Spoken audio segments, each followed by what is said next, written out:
Olá, alunos, tudo bem com vocês? Hoje nós iremos então começar a falar sobre o capítulo 8, tá? Do livro de vocês. E o capítulo 8 ele continua falando sobre Brasil, tá bom? Só que lembra que eu falei no capítulo anterior que era o finalzinho da parte do Brasil colônia, né? No final do período do ouro, e que existem alguns marcos de mudança de um tempo para o outro, né? E aí nós vamos estudar um pouco mais sobre isso hoje, tá? Sobre como os caminhos para a independência. Não vamos estudar ainda a proclamação da República, nem período de independência, não é isso ainda. Mas como que chegou nisso, né? Quais foram os fatos que desencadearam esse tipo de movimento? Tudo bem? Vou compartilhar aqui com vocês os slides.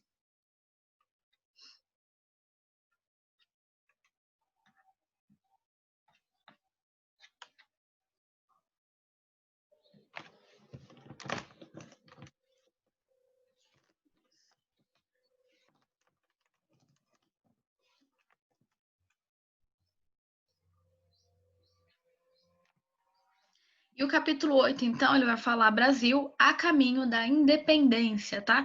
Essa daqui é a bandeira do período, tá bom? Da região do Brasil, porque lembrando que ele ainda não era um país, tá bom? Ele era apenas uma colônia. Quais foram os fatores que vão desencadear tudo isso? Principalmente, e primeiramente, a gente já estudou um pouco isso, mas agora os efeitos que vão causar no Brasil para todos esses movimentos, tá bom? Por exemplo, a disputa entre a França e a Inglaterra, tá? Lembra que a gente falou, desde o período que a gente estudou a Inglaterra, falou quando estudou a França, nós falamos sobre a disputa que eles vão ter de questão territorial. A Inglaterra, por ser um grande. Tem diversas colônias, além de que é uma região extremamente industrializada e quer que a maioria da população no mundo compre, né, seus produtos industrializados, e a Inglaterra desculpa, e a França com Napoleão, que vai tentar dominar aquela região e vai acabar perdendo, né, principalmente para a Inglaterra, mas vai causar alguns bloqueios, tá? Por causa dessa. Eles perdem uma batalha naval e o Napoleão não gosta muito. Então, ele vai desenvolver essa ideia do bloqueio continental que a gente já estudou para enfraquecer a influência da Inglaterra, tá bom? E assim eles puderem dominar ou derrotar mesmo os ingleses, que eram um importante rival do povo francês, tá? Da França napoleônica. A França e a Inglaterra, então, travam algumas batalhas, com a derrota naval da França, então ele começa a perder, certo?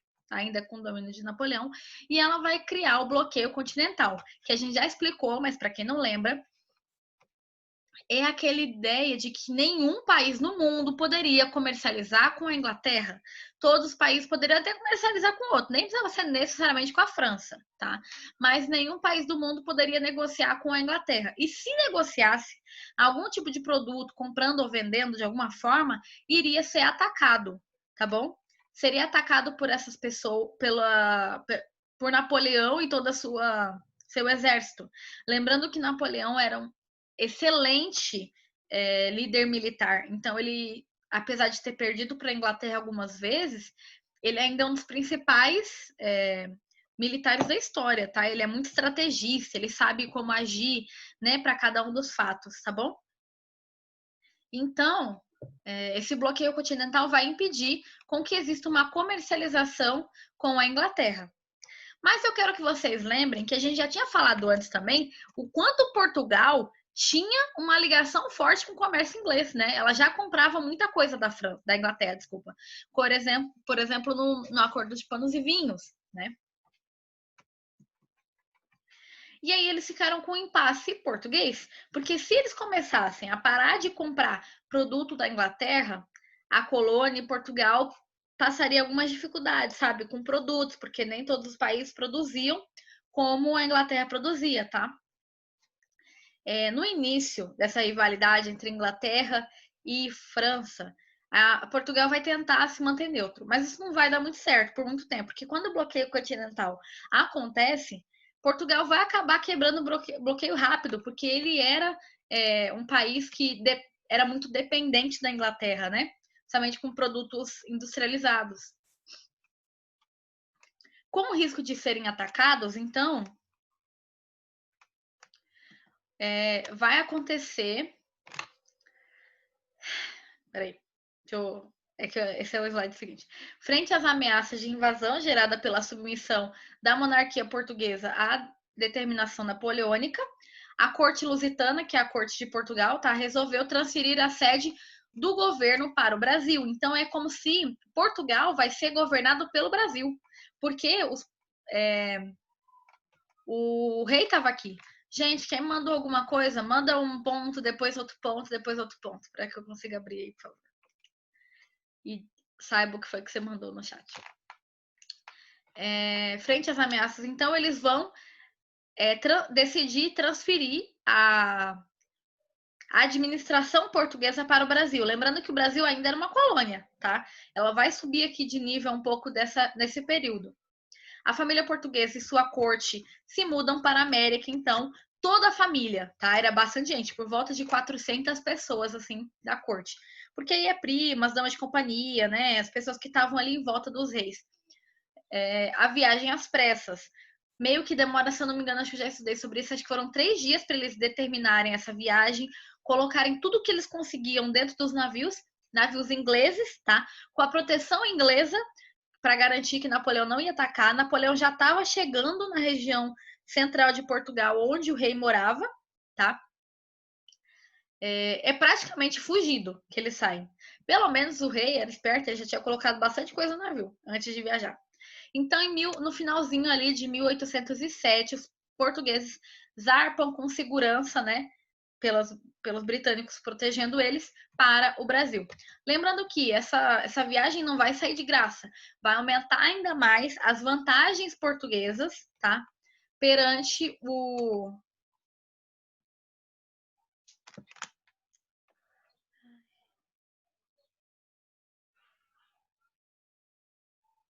Desculpa, não conseguia ver, aí eu vim ver. Deixa eu voltar. Portugal, então, vai depender ainda mais da Inglaterra, pensa. Já era bem dependente, mas a situação vai piorar um pouco mais, porque era uma forma de pagar porque a Inglaterra ajudou, tá bom? Primeiramente, até tá aqui, né? Esse mapa é legal porque tem bem como é que aconteceu. Eles vão vir de Portugal, né?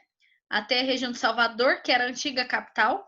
Depois eles vão para o Rio de Janeiro, que era a capital da época, tá? Os portugueses tiveram de oferecer vantagens comerciais aos britânicos, ampliando ainda mais a dependência luso-inglesa. Aí você pergunta: nossa, professora, mas dava para ser mais dependente? Dava.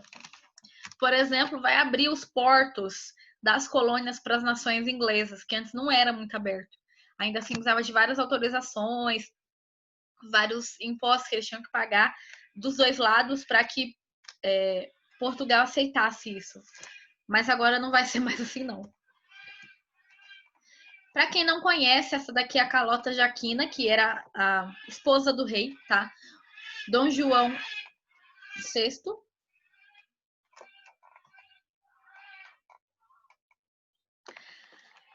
Gente, vocês pensam 4 meses num navio, a maioria deles nem estava acostumado a viajar ainda mais por tanto tempo, desse jeito. A rainha mesmo, imagino que ela nunca tenha ido para tão longe, tá?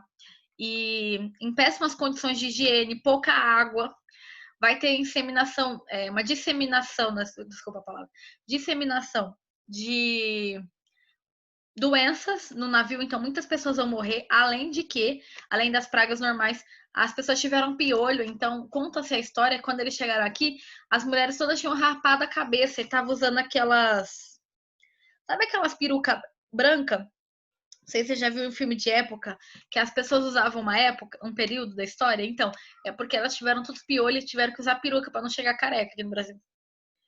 Houve uma impregnação de piolhos, como eu falei, né? As mulheres rasparam a cabeça, inclusive a princesa, tá? Esposa do príncipe, né?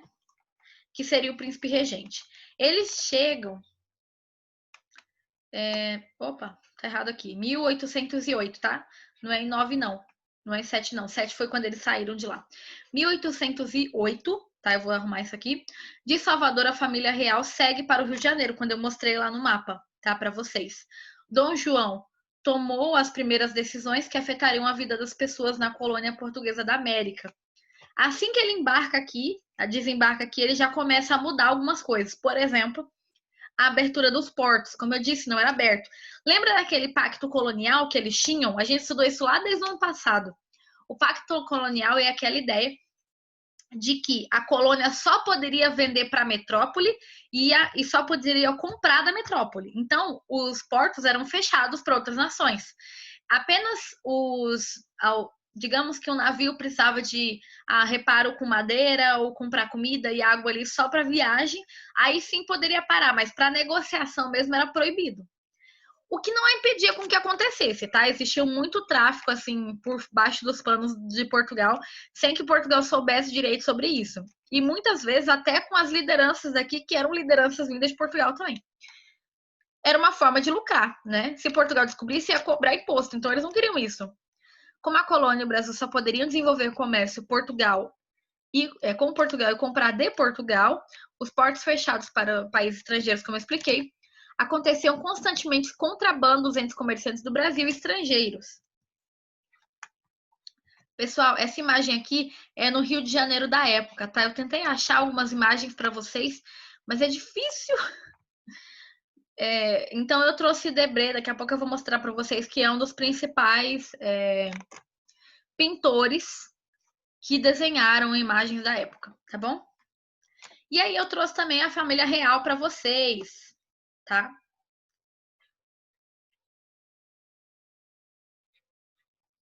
Ó, Dom João VI. Aí. Dom Pedro I, né, que é o imperador do Brasil, vai ser, ainda não existe império no Brasil, né? Com a família real no Brasil, o príncipe assina um decreto abrindo os portos brasileiros. É para todo mundo? Não, é para nações amigas, por exemplo, a Inglaterra, tá? Então, facilitando com que a Inglaterra traga mais produtos, desenvolva mais a relação comercial que eles tinham. Nações aliadas de Portugal começam então a comercializar com o Brasil, já que Portugal estava sendo também administrado aqui da região. É lógico que na época, a gente estudou sobre isso quando a gente estudou Napoleão, as nações vão. Napoleão meio que vai administrar ali a região durante esse período, mas para cuidar das colônias portuguesas, a corte portuguesa meio que vai cuidar dessas colônias daqui do Brasil, tá?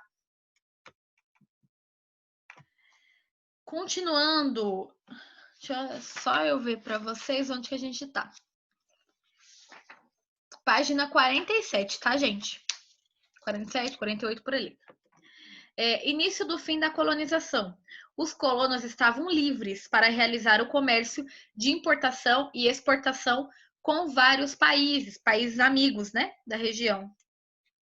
Esse mapa aqui, ele fala sobre os países que naquela época, aquelas regiões que naquela época eram de Portugal, tá bom? Ele diminui bastante, né?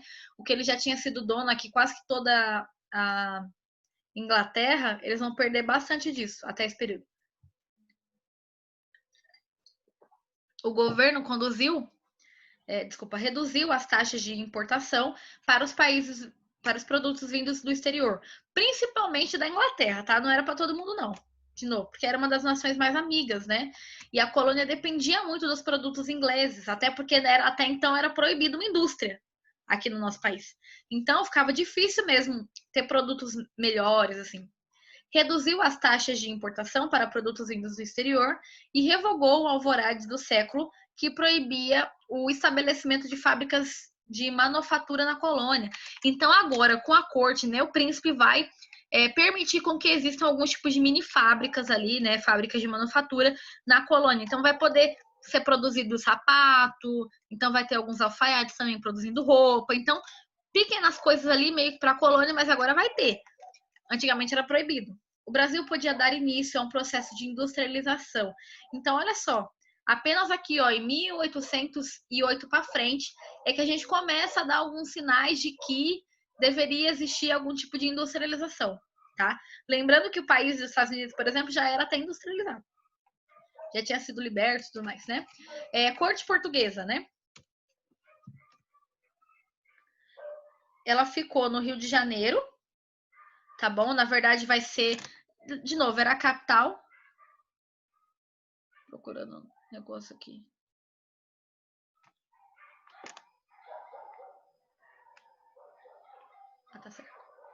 já tinha quase 30 anos que os Estados Unidos já tinha se libertado, já era independente. E a gente ainda com a ideia de independência, o início de uma indústria. Tá. Então a corte, né, ela vai ficar nessa região do Rio de Janeiro, que vai ser a capital, né, da região e também vai ser a capital do Império Português, tá? Que vai cuidar ali de toda a administração. Apesar do Rio de Janeiro ser uma cidade até que bem desenvolvida para os padrões brasileiros, ela não era a capital há tanto tempo e ainda tinha a questão de que ela não era tão desenvolvida, tá? Ainda mais com os padrões europeus. Você tá falando de 500 anos, entendeu? De prédios, escolas, universidades. E a gente aqui não tinha universidade, era proibido, não tinha imprensa que era proibido, não tinha indústria que era proibido.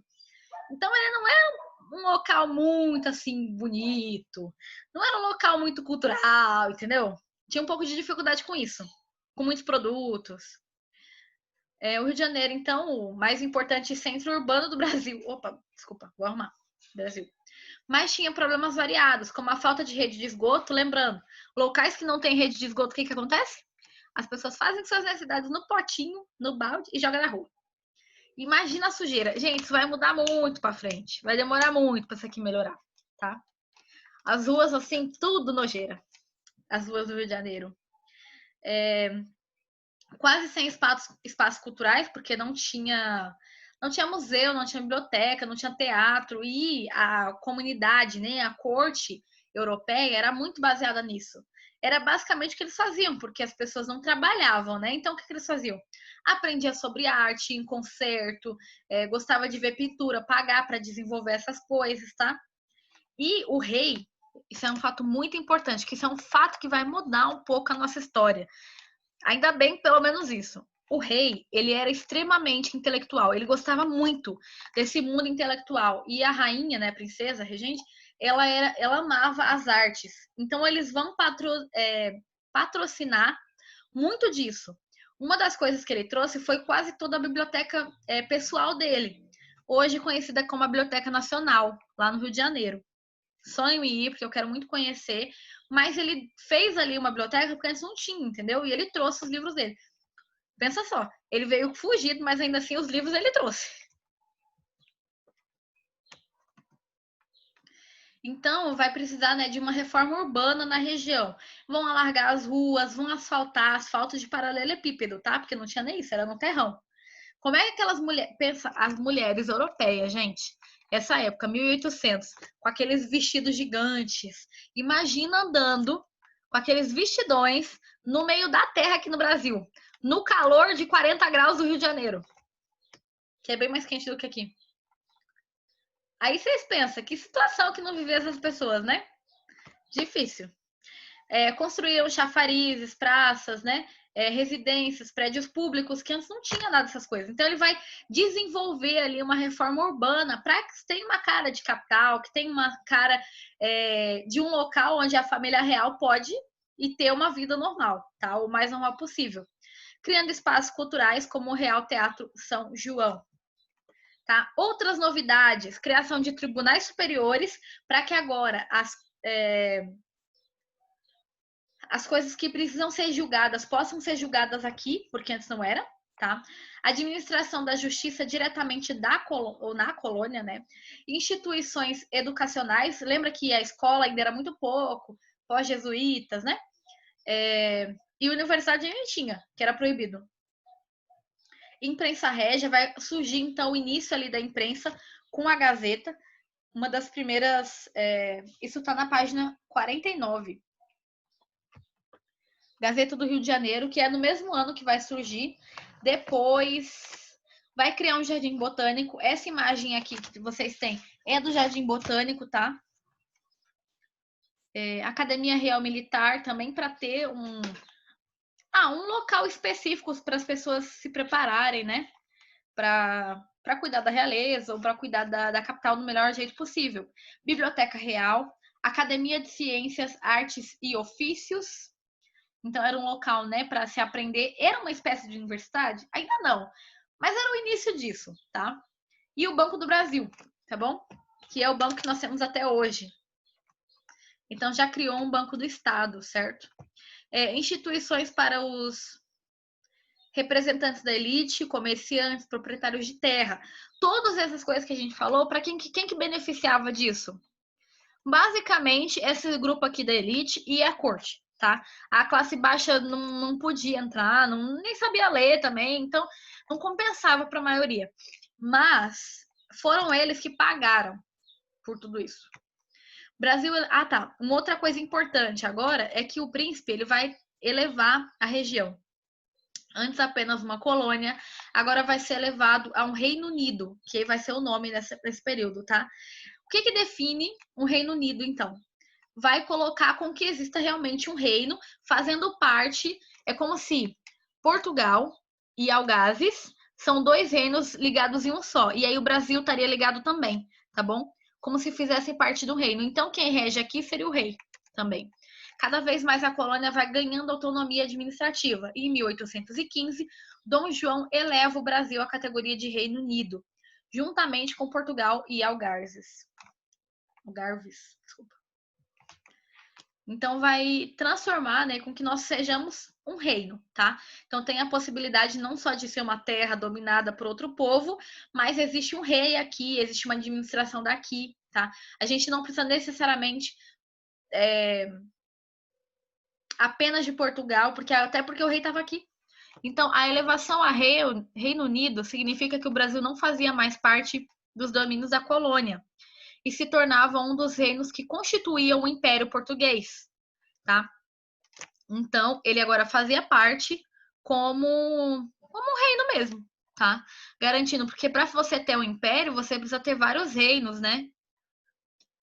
Resolvia um problema para o príncipe regente, que vinha sendo governado a partir de uma possessão portuguesa além mar, o que não lhe dava legitimidade perante outras nações europeias. Então, ele tinha um pouco de dificuldade para governar, porque ele era regente e porque essa região aqui era uma colônia. Como é que ele cuidava de Portugal lá nos Cafundó? Então, era um pouco difícil, tá? Agora, quando todo mundo é o império, faz parte, né, do mesmo império, ele pode governar de qualquer uma dos reinos, tá bom? O Brasil, então, se transformou em um reino. Dom João contava com a legitimidade necessária para continuar administrando seu império a partir da América, tá? Então, agora ele vai poder cuidar dessa região, tá bom? Por meio apenas dos estados aqui do Brasil, né? Ou do Reino Unido do Brasil. E outra coisa, lembra que eu falei que a princesa, ela gostava muito de artes? Então eles vão criar uma missão artística para essa região. O período joanino, né, da princesa, estimulou a vinda de artistas e cientistas da Europa para o Brasil, para pesquisar a fauna e a flora, porque eles não conheciam a fauna e a flora brasileira, é bem diferente da europeia, certo? Tanto os animais quanto as plantas. Assim como eles queriam demonstrar a realidade o máximo possível dali do período. Então, eles vão estimular essas pessoas e, dentre eles, nós temos principalmente, né, artistas renomados como o Nicolas Tomé, acho que fala assim, tá? Que é esse cara aqui. Eu posso pesquisar depois para vocês mais imagens sobre ele, imagens que ele tenha feito, as pesquisas que ele fez. Mas um dos mais conhecidos da história do Brasil é o Jean Baptiste Debré. Debré é o principal pintor do Brasil, desse período Brasil colonial, imperial aqui, tá? Ele vai demonstrar por meio da sua pintura o que acontecia aqui. Na UCDB, nós temos alguns quadros que remetem à figura dele, tá? Na verdade, temos várias fotografias que o Museu Nacional, que era a Casa do Rei na época, né? Hoje é Museu Nacional, eles enviaram as cópias pra gente lá em História. Super legal. Assim que as coisas melhorarem, se eu não conseguir levar vocês lá, eu tento trazer as imagens até vocês, tá?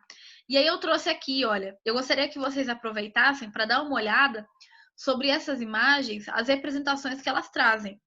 Realmente, ele tentava retratar o que acontecia na época, tá? Então, todas as imagens que eu vou mostrar são de Debré. Então, um negro aqui levando chicotada, certo? Por provavelmente um capataz ou um capanga, né, da fazenda, ou de quem é que ele tenha fugido, porque é uma cidade, né? outras relações comerciais. Ele tentava pintar tanto as pessoas na sua realidade quanto a fauna e a flora, tá? Acho que eu não peguei nenhum quadro sobre isso, mas vocês podem pesquisar, tem bastante coisa na internet. Aqui, olha, as pessoas, né, os brancos comendo na mesa enquanto dão aqui os restinhos para os negros, né, que estavam ali, negros de casa, e o escravo de casa, e aqueles abanando, né? A ideia do criado mudo, por exemplo, vem muito disso aqui, aquele criado que não falava nada, mas ficava sempre ali, esperando as ordens para poder fazer algum tipo de coisa, tá? De noite.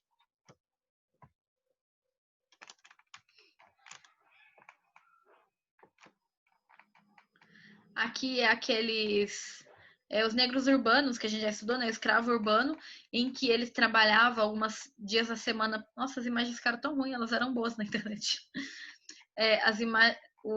Vendendo, né, produtos tanto para pagar o seu senhor quanto a sua vida, né? A comida que ele produzia e tudo mais para quem vivia na cidade. Então eles pintaram bem mais sobre as pessoas da cidade, tá? Opa.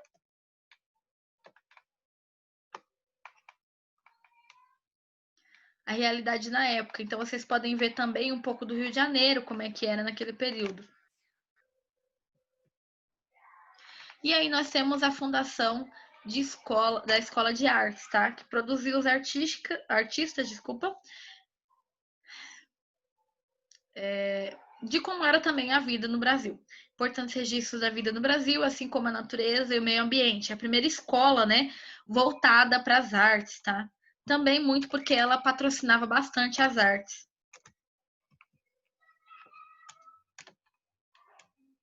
Insatisfação colonial. Essas mudanças ajudaram a fortalecer as elites locais, que passaram a viver em um ambiente culturalmente mais desenvolvido, né? As pessoas tinham mais liberdade, já que o rei estava aqui, então era muito mais fácil governar, né? E aí as pessoas vão, gente, olha só isso. Olha o tanto de coisa que mudou. Imagina se a gente tivesse liberdade. Então vai crescendo uma insatisfação, tanto das elites, porque elas não podiam liderar porque tinha o rei, quanto da população baixa que pagou por tudo isso. Os pobres não se beneficiavam dessas transformações, apenas viam acontecendo. E para financiar todas essas reformas, aumentaram-se os impostos da população no geral, e assim com que a população ainda tivesse que pagar por um negócio que ela nem usava, porque ela não podia mesmo, tá? Provocando o empobrecimento de vários setores da sociedade brasileira. Então, a alta de preços nos produtos e a falta de emprego só foi gerando mais e mais insatisfação. As pessoas não queriam, né, se manter daquele jeito, governar daquele jeito. E aí nós temos o movimento de insurreição pernambucana, que aconteceu em 1817. A população pegou em armas nesse protesto contra, né, o domínio português, em defesa de um ideal libertário, um ideal iluminista, tá? De liberdade, de poderes, né, dos três poderes, a divisão dos poderes, em que a igreja não estivesse manipulando tanto as ideias deles, que houvesse uma tolerância religiosa para que as pessoas tivessem a liberdade de ser de outras religiões, né, ou não só católico, porque Portugal era um país bem católico, então nem evangélico você não podia ser, entendeu? Não podia ser protestante, você tinha que ser católico. Então eles vão tentar lutar contra isso. Mas o que dá errado? Basicamente que alguns setores desse movimento eram a favor da escravidão. Então, como eles vão ficar meio que divididos, uma parte vai ser a favor da escravidão e outra não, o movimento não vai dar certo, eles acabam perdendo a força que eles tinham. Tá? E é por isso eles vão acabar sendo enfraquecidos. Tudo bem até aqui? Alguém tem alguma dúvida?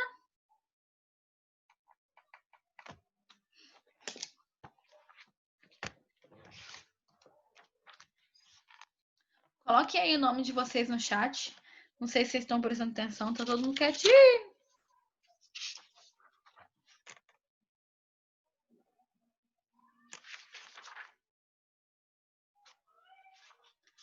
Pessoal, enquanto isso, imagina, né? Quando o rei chegou, lembra que eu falei que não tinha quase nenhum local, né? Não tinha local cultural, não tinha local industrializado, não tinha imprensa, não tinha quase nada.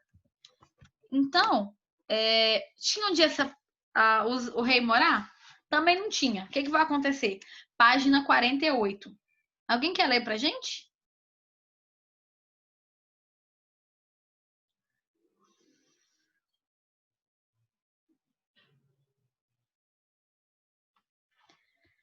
Página 48, Quinta de Boa Vista. Quando a família real chegou ao Rio de Janeiro, não existia uma construção suficientemente luxuosa para servir de residência à realeza. Por isso, a rainha Dona Maria I, o príncipe regente Dom João e os demais membros da família tiveram de se abrigar provisoriamente no antigo um palácio da cidade, tá? Diante dessa situação, Elias Antônio Lopes, um rico comerciante e traficante de escravos português que vivia na cidade, decidiu doar uma chácara localizada na região de São Cristóvão para servir de moradia à família real. A residência ali construída era considerada a melhor do Rio de Janeiro. Então ele doou, né, para o rei ficar de bem com ele, tá? Ele ter facilidade com as coisas dele, já que o rei estava do favor dele. Terrenos vizinhos foram comprados e muitas obras e melhoramentos foram feitos na propriedade, resultando na construção de um imponente palácio cercado por jardins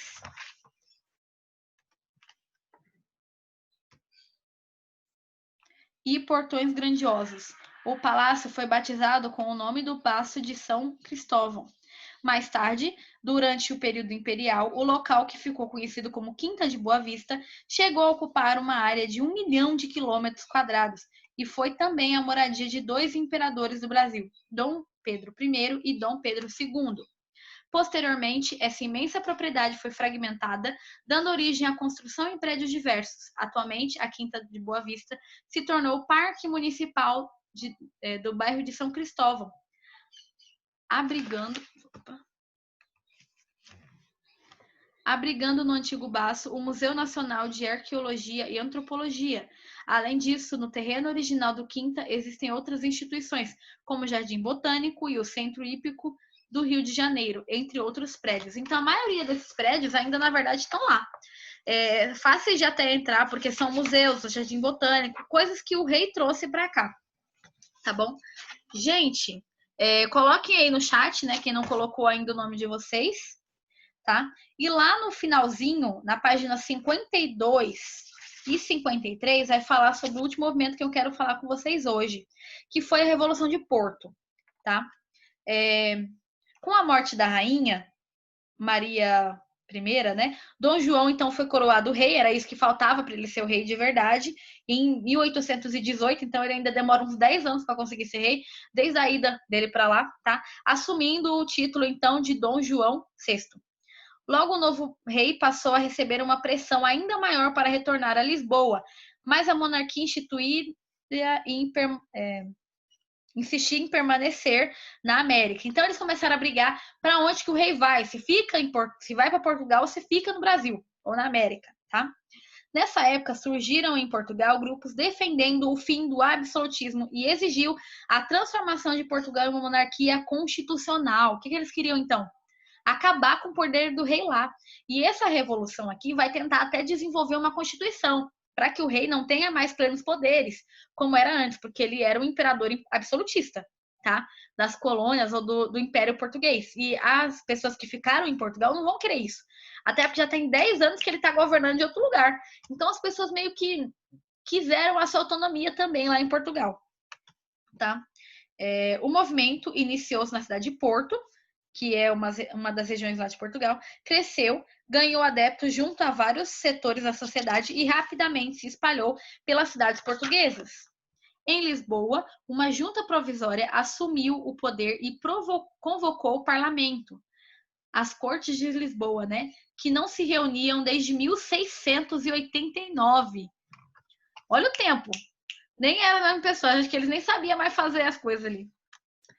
Para elaborar a primeira Constituição da história de Portugal, como eu falei para vocês, né? Então eles vão tentar desenvolver essa primeira Constituição. Esse movimento foi chamado de Revolução de Porto e pretendia, com a Constituição, limitar o poder do rei. A primeira exigência da corte foi o retorno imediato de Dom João VI a Portugal. E aí vocês conseguem ver na página 52, né?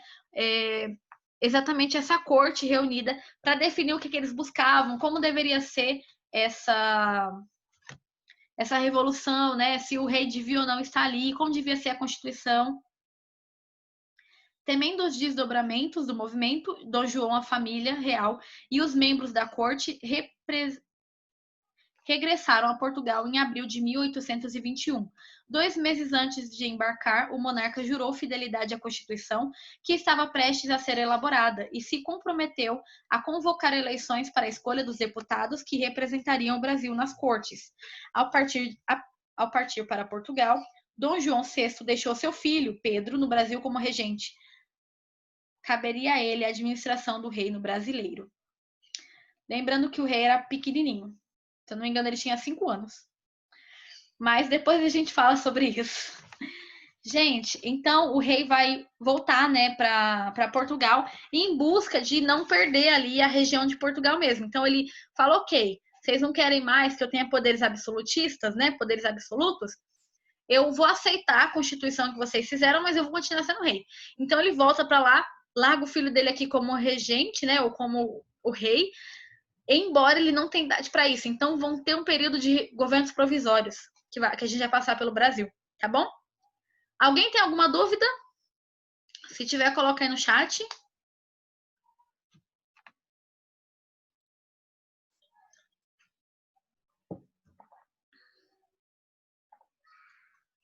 Não?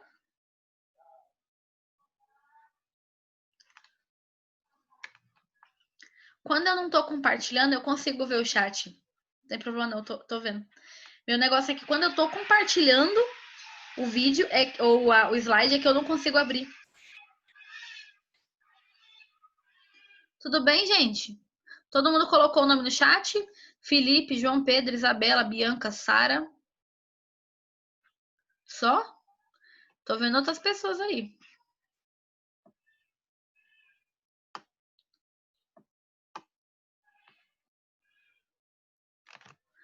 Ok, então. Acho que essas pessoas não estavam assistindo. Prestem atenção depois, quem não viu a aula inteira, dá uma olhada, tá? Porque a partir da semana que vem é já a continuação desse capítulo. Imagino que semana que vem eu termino ele, tá bom?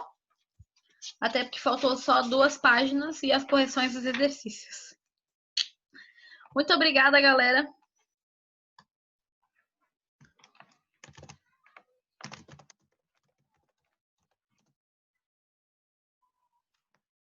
Esse foi o capítulo 8, sim? Aham.